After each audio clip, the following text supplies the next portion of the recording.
আসসালামু আলাইকুম। কেমন আছেন আপনারা সবাই? আশা করি ভালো আছেন। আমরা আলহামদুলিল্লাহ ভালো আছি। আজকে যে আমার একটু পাপড়ি খেতে মন চেয়েছে, তাই নিজেই আজকে ঘরে বানিয়ে নিলাম।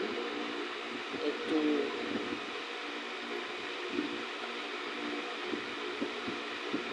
১ কাপ তেল দিচ্ছি, ১ কাপ চিনি দিয়েছি, আর ১ কাপ ময়দা। প্রথমে তেল দিয়ে তেলের মধ্যে ১ কাপ চিনি দিয়ে দিলাম। দিয়ে চিনিটাকে ভালোভাবে গলিয়েছি, গলিয়ে তারপরে আটাটা দিয়েছি।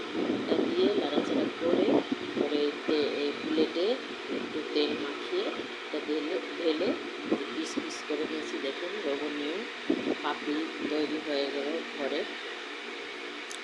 ঘরে বসে এরকম পাপড়ি খেতে অনেক মজা। ঘরে বসে বানিয়ে নিতে পারেন সামান্য জিনিস দিয়ে। তা আমার পাপড়িটা কেমন হচ্ছে সবাই লাইক কমেন্ট করেন, শেয়ার করেন। বেশি বেশি সবার ভিডিওতে লাইক কমেন্ট করবো। সবাই সবার পাশে থাকবো। সবাই যেন আমরা মিলেমিশে কাজ করবো, হিংসা করবো না, তাহলে সবাই এগিয়ে যেতে পারবো, সফলতা পাবো।